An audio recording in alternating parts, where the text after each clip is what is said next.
Hello and welcome to the Peculiar Things podcast where we discuss oddities, horror, and all things peculiar. I am your host, Katie, joined by my lovely co-host, Allegra. Today, Allegra will be discussing The Exorcist, so themes of possession and exorcism will be present. Viewer discretion is advised. But before we get into the peculiar, let's discuss this week's warm-up. Okay, so hi guys. Welcome to a brand new podcast. Allegra and I are so excited to be here and chatting with you guys. Neither of us have done this before, so please bear with us as we figure out any technical issues. There might be some audio stuff, there might be some visual stuff if you're watching this on the channel. So please bear with us. So every week there will be a weekly warm-up talking about some of the things we talked about in the wrap-up. And the wrap-up is going to be a lot of horror news. This will mainly be related to horror media, so things like movies, games, television shows, and other horror media. Because if we start talking about real-life horror, there's going to be too many things to talk about. And also, it will, I don't know, it will be talking mainly about fictional stuff. There isn't a wrap-up last week, obviously. So you get to listen to me ramble instead. How lucky are you? Basically what will happen is that every week Allegra or I will present a new topic that could be about true crime, haunted locations, horror media, urban legends, and the like. This is the Peculiar Things podcast. We will be talking about the things that are peculiar on here. We will end each episode with a wrap-up, like I said. To get into a little bit about us, I am an avid fan of horror movies, a lover of conspiracies, and the amount of horror indie game content and analog horror that I've watched is a tad bit concerning. I love analog horror. The first one that I ever watched was The Walton Files, classic. But the first YouTube horror media that I really consumed was I Am Sophie, which if you don't know is a story about this very rich girl, and she sets it up as if she's, daddy's money, and spoiled and semi-insensitive content, and then it's an ARG. It turns into an ARG later, and it's fantastic. As far as, horror movies, my first ever horror movie was Tremors, which I'm not sure how much of a horror movie you can call it, but it was scary to me when I was, 11. I love slashers. Scream is my favorite horror movie of all time. Although I think my first real horror movie was the second Friday the 13th. So yeah, slashers I really love, although I don't find all that scary. Psychological horror is what I find very terrifying. Allegra, you want to share? Yeah. Well, I have always loved horror movies and always just loved the creative things, the creative side of horror movies, and just that in general, and just seeing the whole movie and also knowing what's happening behind the scenes. The first horror movie I ever watched was Scream. It was Scream. Love that movie. It was incredible, and after that I got obsessed. And I started literally watching horror movies. My mom doesn't know I watched all these. Because she was very don't watch these certain ones. But I watched Texas Chainsaw Massacre when I was literally 7 years old. Oh my gosh. I think I watched my first horror movie at 11, not 7. I was obsessed. Literally I was so obsessed. Mm-hmm. And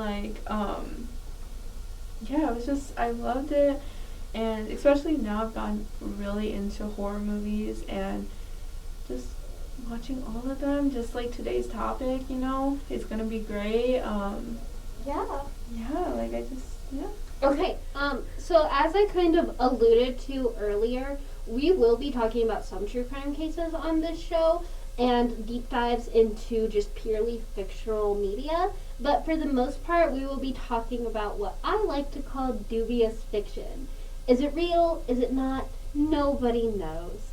So with that said, let's get into The Exorcist, shall we? Let's get into it. So, hello everyone. We're going to be talking about The Exorcist. Now, overall, there are 6 Exorcist movies altogether. Mm-hmm. Especially with the new one that came out, we have 6 movies. The one we're going to be talking about today is the first Exorcist movie, which came out in 1973. Now, what's so funny about my deep dive and research into the history of the movie, the behind the scenes, is a lot of the people in this story are named William. Huh. Like, half of the people I heard of and, like, research and everything, their names are William. They're all Wills. This is a battle of the Wills. Literally, like, the person who directed it is William Friedkin. Mm-hmm.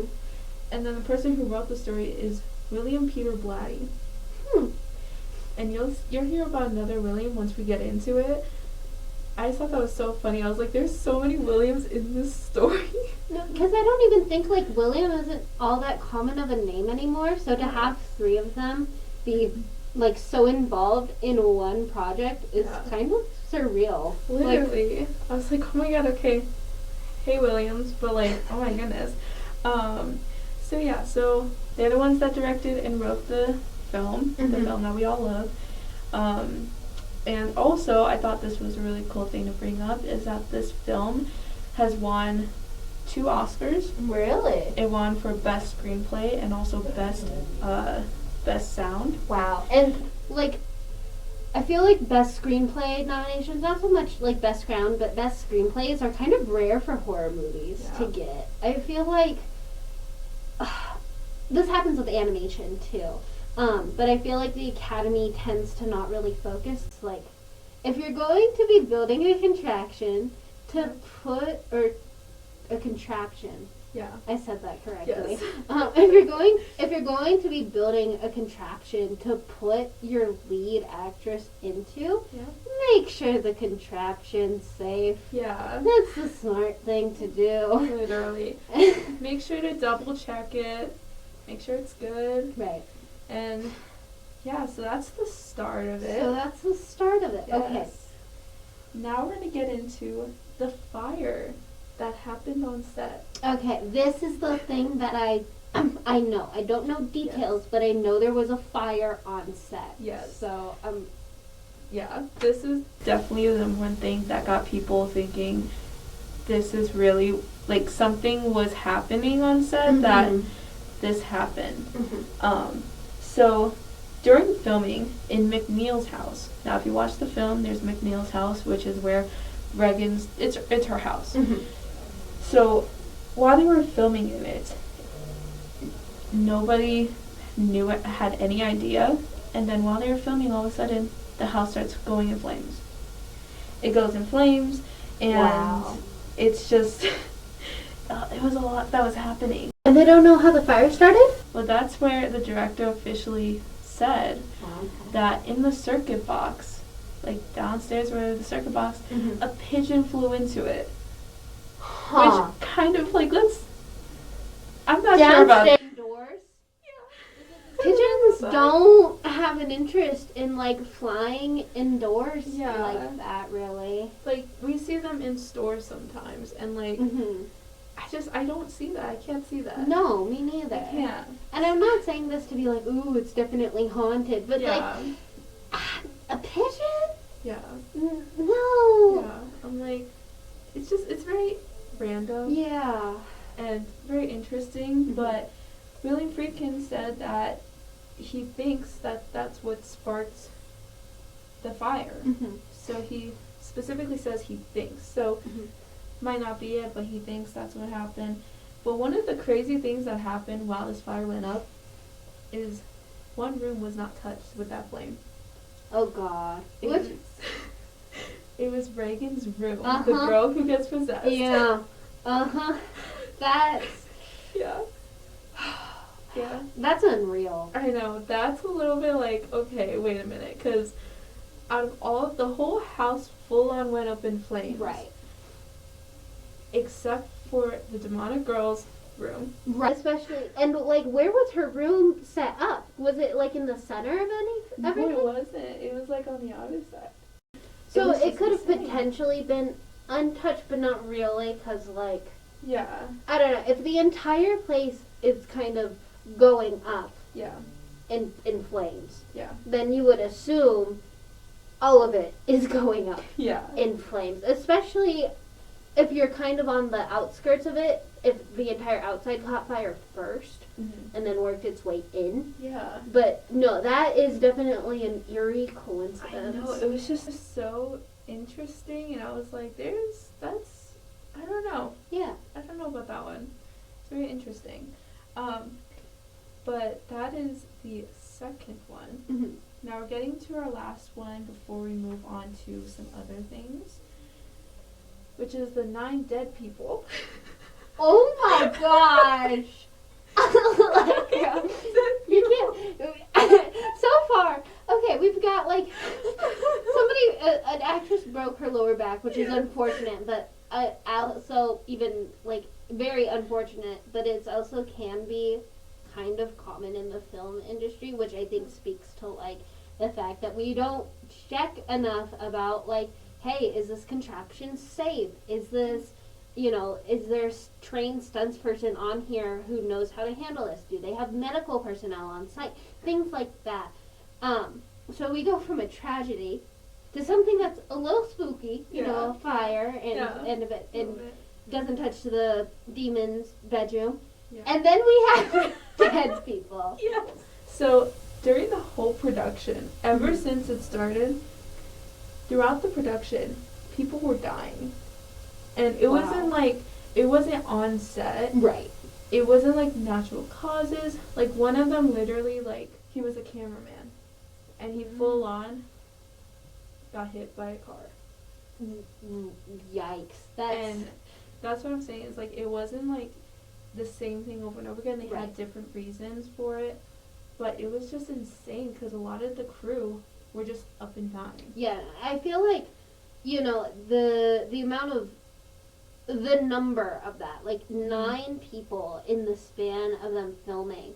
And I, like, granted, it does take a while to film, but, like, I feel like that number is kind of unheard of. Yeah. I mean, it's a tragedy if you lose even one person on set, let alone 9. Mm-hmm. So it's crazy to think that this production went through all of this, and then they still put the movie out. And it became a blockbuster franchise. Literally, yeah. And that literally brings me to my next thing, which is this movie literally, so the biggest thing with this is that because of it being religious and talking about, because it all comes from Catholic. Right. So they bring that into the movie. Mm-hmm. That got Catholic churches mad. Really tried to ban the movie. Mm-hmm. Especially in Europe. They tried to ban the movie. So why? Oh, because like Vatican City is in. Yeah. Okay, that makes sense. Yeah, they were really mad about it. They wanted it to be gone. They thought that it was really offensive. It almost did get banned officially. Mm-hmm. Like nobody who watched the movie almost got to that point. Right. Like literally everybody was so mad about this. See, no, I can like. I don't know. I'm not Catholic. I am Christian, but I'm not Catholic. And so like I do kind of understand the argument of like, hi, a lot of people are dying at this, like on this movie. Yeah. At what point do you call it quits on something like that? Yeah. And at what point do you say like, maybe we stop this? At what point do you let your superstition take over? And obviously, like, they didn't. Yeah. You know, the movie's out. It's come out with several other movies, 5 others, like you said. Yeah. And I don't think any of them have had a similar level of incidents. But it is also interesting because I feel like exorcisms and demons and this religious imagery is so popular in horror now. I mean, the Mandela Catalog is one of the most famous analog horror stories out there, and that is full of religious imagery. So, like, it's kind of interesting to see, like, this is where it all started, and they tried to get it banned. Yeah. And if they had gotten that banned, it makes me wonder how much other of these other horror stories would we have today. Yeah. And I don't know if like Exorcist is officially the first one, but it's probably the first really big mainstream one. Yeah. Mine was like, what was like the number one first demonic possession exorcist movie? Mm-hmm. And there were other ones that came out, Mm-hmm. but not this big. Right. Not this big where they had a big production, where just the whole set of The Exorcist happened. Although I believe The Exorcist is based off of a real. Yes. We'll get into them. Yeah. We'll get into the Waltons, right? No. What's their name? The really famous investigators. Ed and Lorraine Warren. Warren. That's what it was. Okay, we'll get into the Warrens, I'm sure. I love them so much. And like for me, the only reason I watched it was because I wanted to see like everything that went into it. Yeah. And that is the only reason. Some of the parts like this I is can't. intense. Yeah, I think I'm pretty intense with it. I'm like, oh my goodness, I need to go open my Bible real quick. I'm like, I'm sorry, this is just a little too much. But yeah, so you know, there's some of that religious debate in the whole Exorcist. Mm-hmm. And yes, but there's also a true side to this, a true story. Oh yes, yes. True story to this, and again, William comes back. William comes back. Here's our third will. Yes, We our were third missing a will. will. Yes. All right, share. Shout out to the Williams out there. Shout out to the Williams out there. Hopefully you guys aren't possessed, which I'm I know. assuming this is where this is leading to. I know. I hope you guys are not possessed. I really hope so. It's okay, guys. Just listen to this. It's fine. So the true story. So what's weird about this is that when I was doing my research on this, Mm-hmm. I could not find anything else. Just the basics of the true story that Right. they got it from. Which the true story involves a 14-year-old boy. Mm-hmm. Kind of the same thing as the movie goes. He started acting different. And the father, William Baldern, Mm-hmm. started thinking, this is intense. There's something wrong with this So Will child. is the father. Will not is the child. father. Okay. Yes, Will is the father. I couldn't find a name on the 14-year-old boy. Mm-hmm. Which makes sense Yeah. if they want to protect Yeah, the I wasn't really sure if I wanted to involve it either way. Yeah. Because this was a true thing, but yeah, so he starts acting weird, Mm-hmm. insane. The dad gets worried and decides to bring in a priest. Mm-hmm. And it all I could find on it is that it got pretty intense. Mm-hmm. It got pretty intense. No idea how the boy is doing. Right. No idea. Like, it was so weird and Mhm. kind of like eerie to me. I'm like, why am I not finding anything else? Yeah. No, I think that's interesting. I can understand like the families wants for privacy. That is totally understandable. Yeah. But for the director, one of the Wills, Yeah. for one of the Wills to somehow find this story, Mhm. find enough detail on it that I'm like, that he says, I'm going to create a movie series about this, makes me think that there is more to the story there than just, you know, a boy who had gotten possessed and then needed to get an exorcism.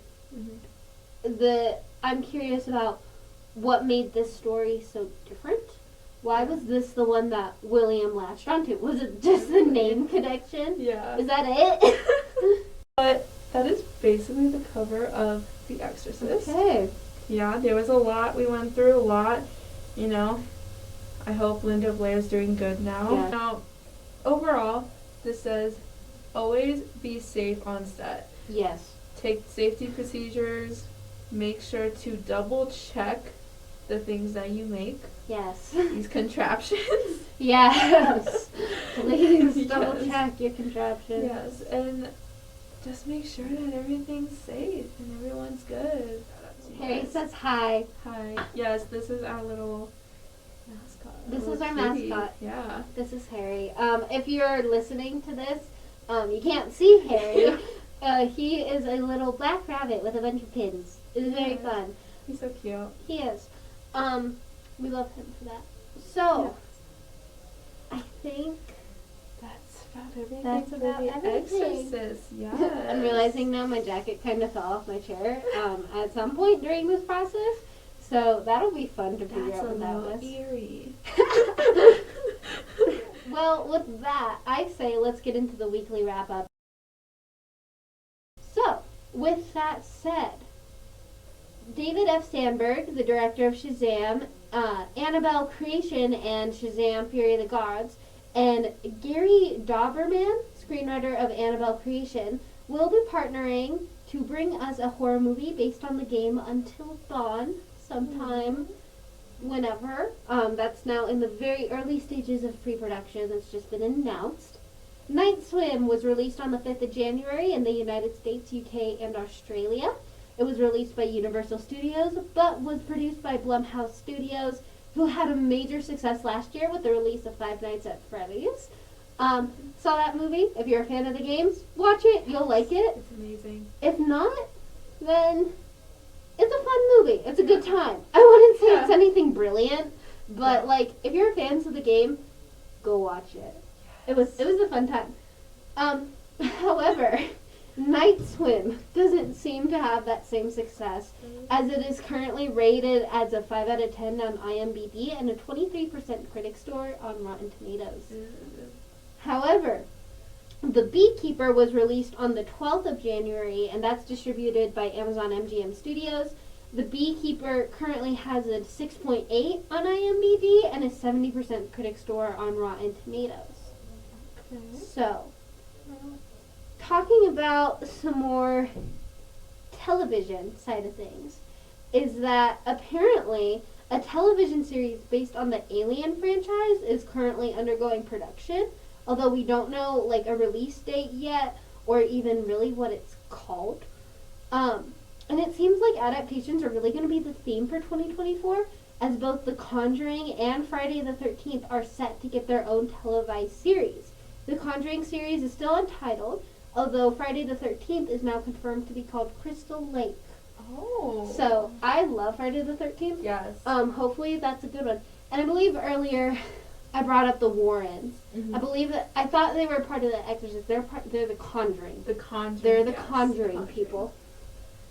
So, yes, I love the Warrens. If you don't know who they are, they're a very famous pair of paranormal investigators, and they have a lot of famous movies based off of what they discovered. The Conjuring is one of them, Annabelle's another. So then on the game side of things, The Last of Us Part 2 just released as a PS5 exclusive. The series gained massive popularity after the release of the Last of Us series on HBO Max. I just started watching that. Okay. I'm on episode 3. I love it. Nice. It's so good. There's Oh my goodness. It's fantastic. Have you watched it? I have. It's so good. It's really good. I actually got so into it at one point. And one last thing before we have to part ways is that Oscar nominations are now out, and unfortunately no horror movies will take home a little golden man this year. This kind of goes to like what we were saying earlier about like horror and animation, but horror tends to be almost looked down upon in a way, and I think it's because what we had originally seen as scary, 10, 20, 30 years ago is now seen as campy today, as horror and technology continuously improves. Because one of the reasons why I like the old slashers is because you kind of look at the makeup and you're like, yeah, that's funny. It's not as scary. Right. I'm like, okay. But you know what? That's okay. First episode, bear with us. Yeah, this is the first one, y'all. You'll see us again soon. You will. Very With soon. that said, I think that's about it. Yes. Okay. Everything with The Exorcist. Alrighty. So, thank you so much for listening to this episode of the Peculiar Things podcast. If you've enjoyed this episode, follow us wherever you get your podcast. If you're on Spotify and have a few minutes, leave us a 5-star rating. It really helps. You can catch the video version of this episode on the New Mexico Public Access channel. Follow us at Peculiar Things Podcast on Instagram so you can give you those release dates. Do you have any social media you'd like to plug? SFX_AL_206. Follow me there. Yes, and you can follow me at CJ Films, well, cjfilm.s on Instagram. Yes. We will see you next Friday as I dive into Candle Code. Ooh, I'm so excited. I'm so excited. I love Candle Code. It is. Okay. Thank you so much for listening or watching. We'll see you next week. Bye. Bye.